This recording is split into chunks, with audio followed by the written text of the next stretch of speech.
In Illinois, Irene and Franklin have been happily married for around 50 years. One night, Franklin notices she isn't eating much and worries about her health. Irene dodges his questions and asks to see the stars.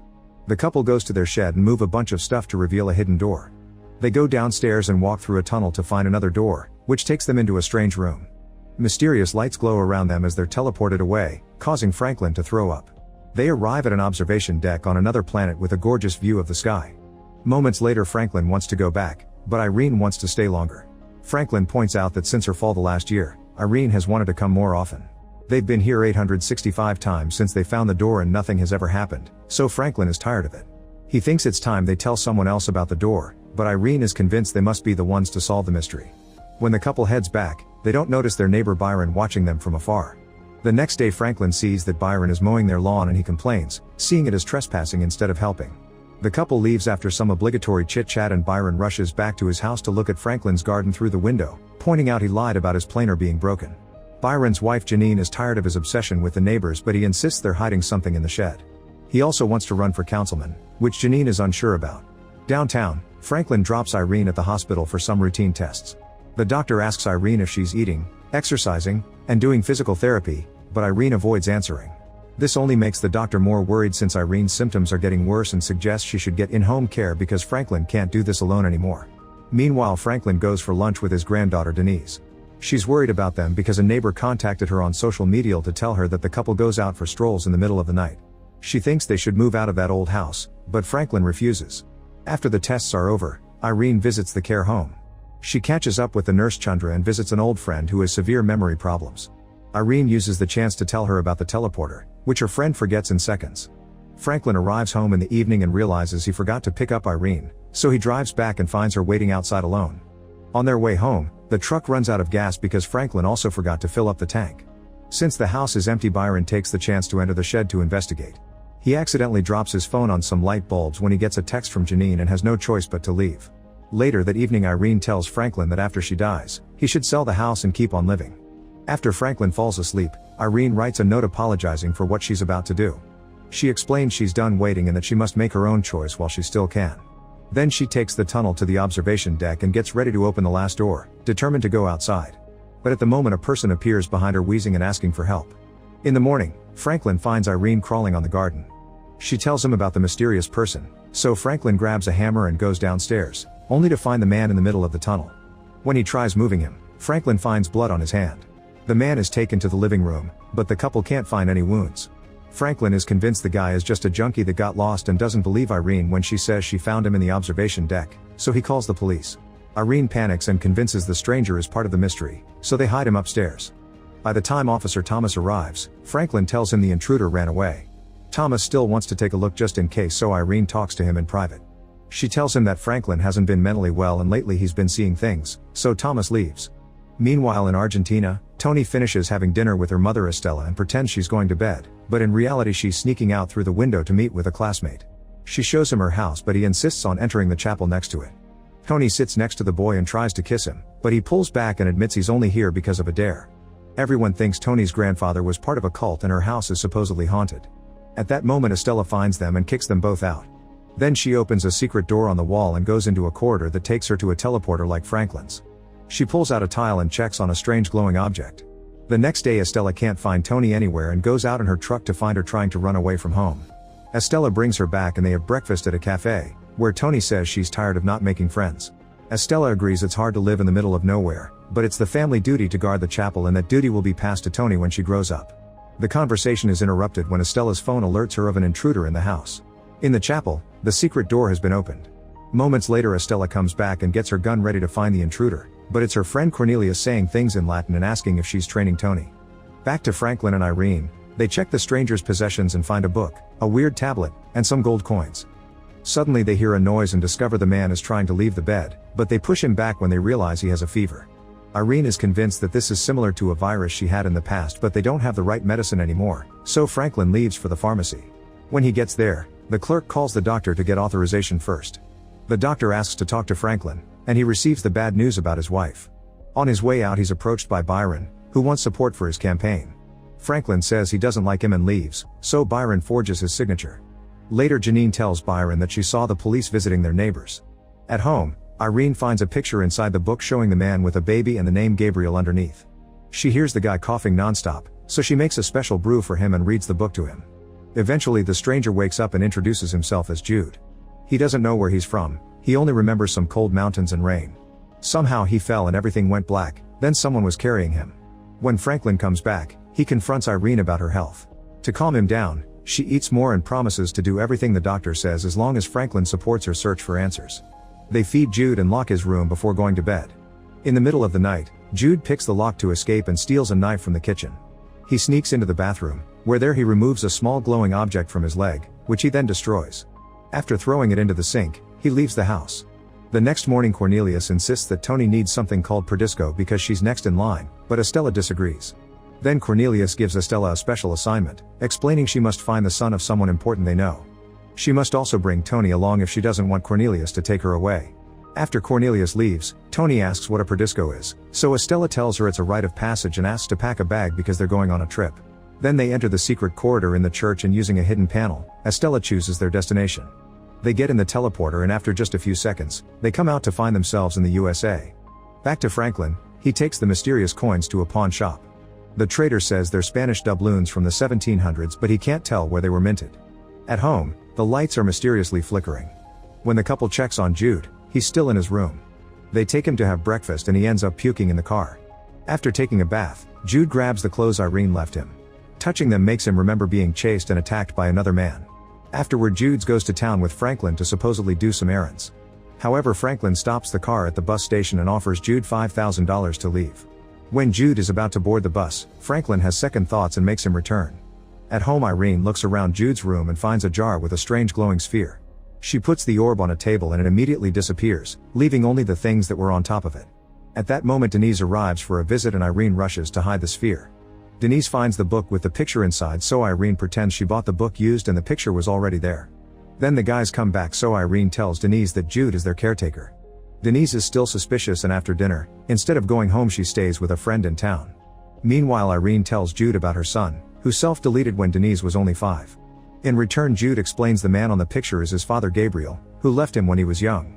Jude thinks he was sent here to find him, and Irene agrees to help him. In the bathroom, Franklin finds the bloodied knife. When he turns on the sink tap, he notices the fragments of the strange trinket resurfacing, but before he can take a closer look the water takes them away. At the park, Byron is hanging up more signs for his campaign when he gets a call from the committee. They've discovered that he forged some signatures, so they force him to quit the campaign or he'll face legal consequences. That night, he decides to get into Franklin's shed again and this time he finds the secret door, so he goes into the corridor and discovers the teleporter too. In the morning Jude takes the jar with the glowing sphere and buries it in the garden. At that moment he's found by Byron, who asks too many questions. Jude says he's just a caretaker and leaves. Later after Jude has some coffee, Franklin steals the mug and takes it to Thomas, asking him to check for fingerprints while explaining what he saw in the bathroom. However, Thomas says that the story sounds crazy and thinks Irene was right when she said Franklin isn't mentally well. At the same time Jude and Irene go to the library and ask for helping to find the man on the photo. The librarian gets a match online from a newspaper. It turns out Jude's father was arrested many years ago and he also had amnesia. When the couple gets home, Franklin calls Irene out for the lie she told Thomas and reminds her that Jude isn't a replacement for their dead son. Irene doesn't listen so a furious Franklin goes for a ride to clear his mind and sees Byron burning all his campaign signs. Meanwhile Tony and Estella meet their contact Nick, who takes them inside an old warehouse where a machine calculates a few numbers to narrow down their search area. However, it's still a big zone to find one person, so Nick will have to go with them. By using his equipped van, they can narrow the signal even further. The trio leaves together and during the ride, Tony discovers a chest with guns. At the care home, Chandra is fired because she's been caught stealing from the patients. She decides to visit Irene and is disappointed to hear Jude is already their caretaker, but she leaves her business card anyway. Before leaving, she pretends to go to the bathroom and looks around for something to steal.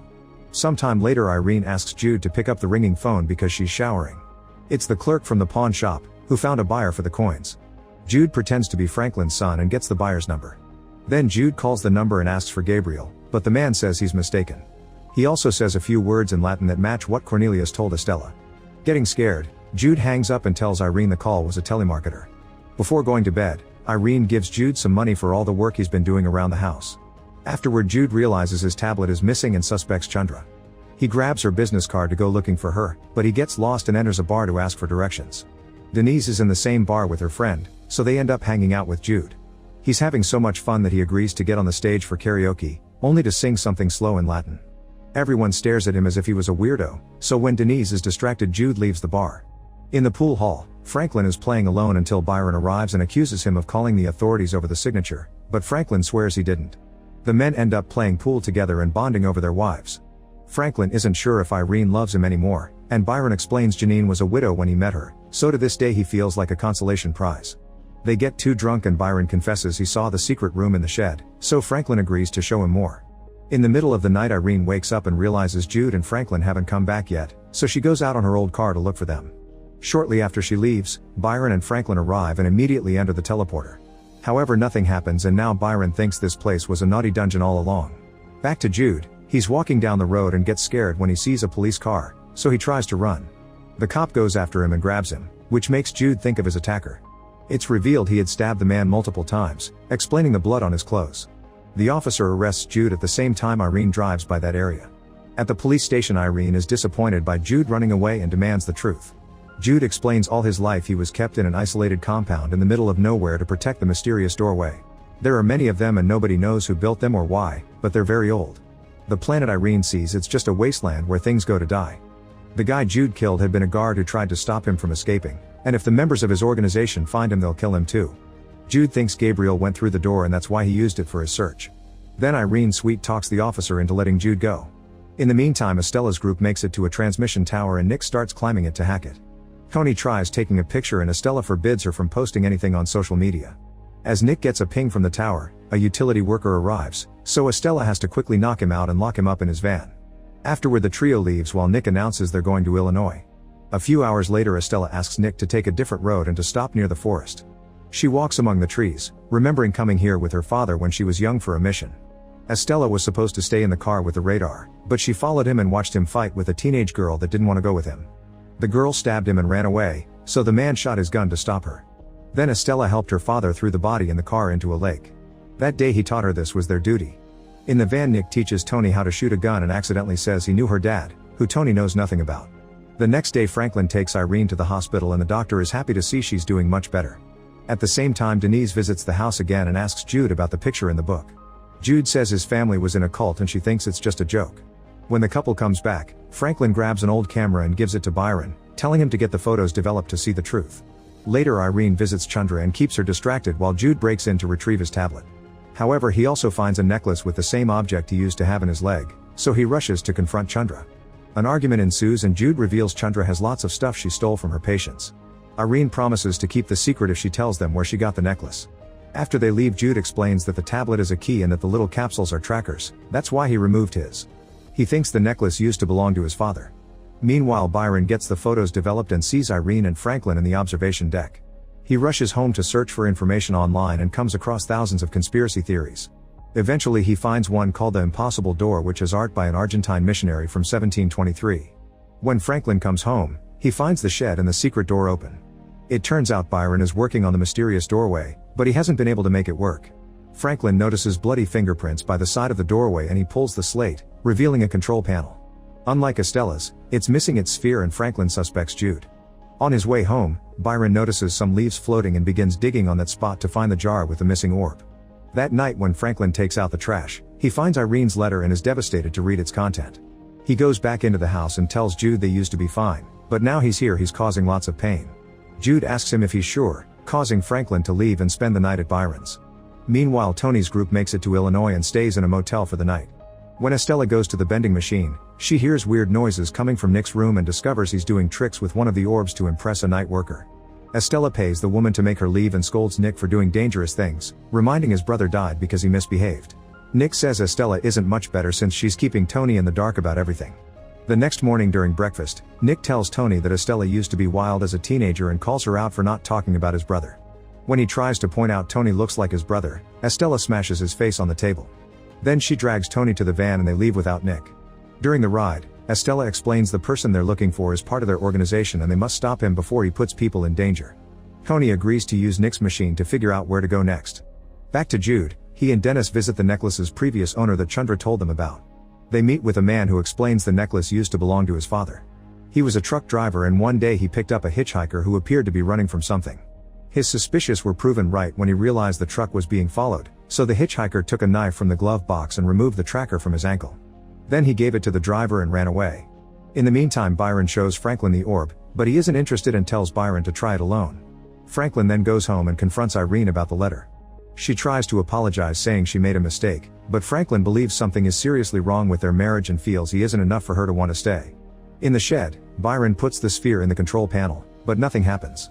At the police station, Thomas learns that Jude was arrested the other night and begins having second thoughts about the mug. Moments later, he visits Irene and shows her all the things he found about Jude, thanks to the fingerprints. There's a history of violent incidents and psychiatric holds, so Thomas wants to take Jude into custody. To protect him, Irene pretends she's already fired him for getting drunk. Moments later, Denise and Jude come back with information of where his father had been seen a few years ago. Jude wants to follow his dad's trail and Irene and Denise agree to go with him, but Franklin stays. In private, Irene shows Thomas' report to Jude, who says it was all made up by his organization so the police would capture him. After the group leaves, Franklin gets a call from the potential doubloon buyer and learns about Jude's lie. The buyer explains they're very rare and wants to know where he found them, but Franklin gets nervous and hangs up. At that moment, Byron calls him to the shed and reveals he connected a generator to the teleporter. He guessed the orb was the machine's charger and it lost power when it was removed, so now he wants to recharge it. As soon as they plug it in, the entire tunnel starts shaking and the orb sends out a strong shockwave that makes lights in the neighborhood flicker, triggers all cars' alarms, makes dogs bark, and even kills birds. In the van, Nick's machine short circuits and almost makes Estella crash. She and Tony notice they've arrived at a neighborhood with no power. Once the orb stops, Franklin and Byron use the teleporter. Byron throws up before stepping into the observation deck, amazed by the beauty of the planet. Franklin admits he was never brave enough to go outside, but now he's finally ready, and he reveals he's been working on spacesuits for years. They need to be finished and Byron agrees to help, so he goes shopping for diving equipment. He also stops by his house to get some tools and has to lie to Janine about his project. She gets frustrated because he's never home lately and starts complaining about the shame he brought to the family with that forged signature. This makes him realize it was her who reported him to the council. In the park, Estella is hanging missing signs with Jude's face. She's found by Thomas, who points out the van is parked on the wrong spot and is suspicious of two foreigners vacationing in their little town. Suddenly Tony starts yelling random things in Spanish and Estella fights with her on purpose. Since Thomas doesn't understand what they're saying, he gets uncomfortable and leaves. Later at a hotel, Tony checks social media and finds a video of Jude at the karaoke bar, but Estella announces she'll investigate this alone. After she leaves, Tony calls Nick for help. Estella makes it to the bar and an employee gives her Chandra's business card, which Jude accidentally left behind. Next she visits Chandra, who refuses to talk unless she gets paid. Since she has no money, Estella returns to the hotel and finds Cornelius waiting for an update. Later that day, Cornelius and the girls go to see Chandra again. He tries to pay her with doubloons, but Chandra doesn't believe it's real gold and demands cash. Cornelius responds by hurting her until she gives them Jude's location. Then he kills her and burns down her body in her car. Meanwhile, Irene, Jude, and Denise arrive at the place where the truck diver supposedly dropped Gabriel. They meet Hannah, who explains she used to date Gabriel but he left 15 years ago without a warning. When she hears for how long the group had been driving, she invites them to stay the night. Irene calls home but Franklin won't answer, so she leaves a message. She also keeps hearing weird noises around the house and Hannah swears it's just the wind. However, while the others are distracted, Hannah sneaks into a hidden room where Paul is watching everyone with hidden cameras. He tracked Irene's call and confirms it's the same number as the guy with the coins, meaning Paul was the mysterious buyer. Afterward, Hannah lets Jude sleep in Gabriel's room and he's surprised to find the same book he was reading. There are many notes on the margins and a piece of paper with some runes. In the other room, Irene apologizes to Denise for the death of her father, blaming herself for it. A flashback reveals that Irene's son had been deeply depressed but Irene pushed him to take care of his family. That was the final push that made him end things. In the morning, the trio leaves and Paul follows them in his car. In the meantime, Byron and Franklin finally finish the spacesuits and go to the observation deck. However, Franklin decides not to go out because he wants to share the moment with Irene. Byron goes out alone and describes on the radio how amazing it feels. Franklin reminds him not to go too far, but Byron claims he can see some furniture and disappears around the corner, losing all communication and causing Franklin to assume the worst. When the family comes back, he tells them everything is fine but it's clear he's drowning in guilt. Jude goes to his room and reveals he stole the book from Hannah's house. Using its notes and the tablet, he starts translating the message. Meanwhile, Irene takes Denise to the teleporter, explaining she found it after her son died so she's always thought they were connected. She tells her about the other planet, how it helped her deal with her grief, and how she found Jude here. Denise isn't happy to learn they've been lying so much to her and leaves. The next day, Jude looks for the orb and only finds the hole in the ground.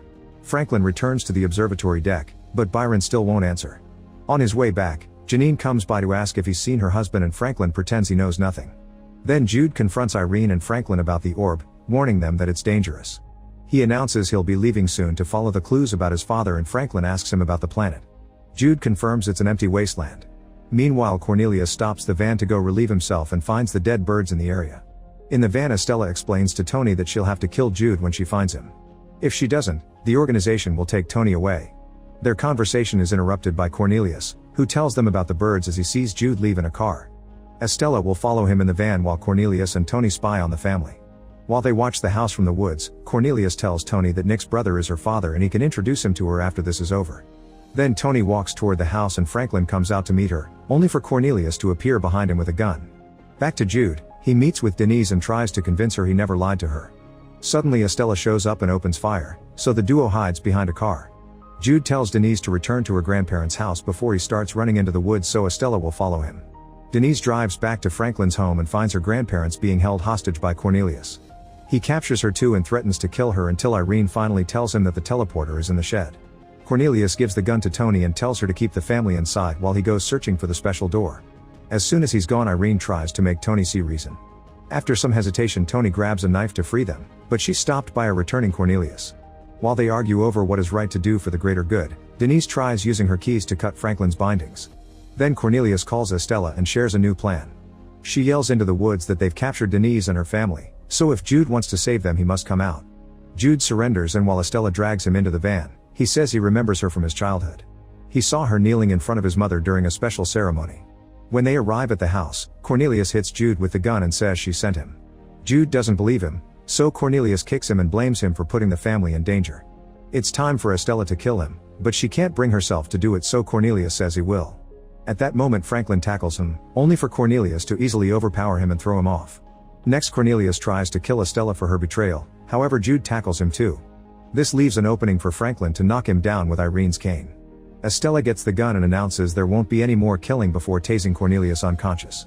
Afterward, a gagged and bound Cornelius is thrown in the back of the van, and Estella says she and Tony will travel far away. She isn't worried about anyone following her because Cornelius is her bargaining chip now. Moments later on the road, a car hits the van from behind and Estella tries going faster, but the car moves to hit the van on the side until it goes off the road. It rolls down a hill for a while until finally lands at the bottom. A bunch of men immediately surround it and arrest the women while Hannah and Paul say hello to Cornelius. In the house, Denise tells Jude she'll go with him. They enter the shed and Jude puts his tablet on the control panel, revealing it's a keyboard. Now they can choose where to go, so he enters the address he saw on the paper from the book, but Jude also points out the location resets after every trip. After some emotional goodbyes, the duo disappears in the teleporter and comes out in a fancy building in Bangkok.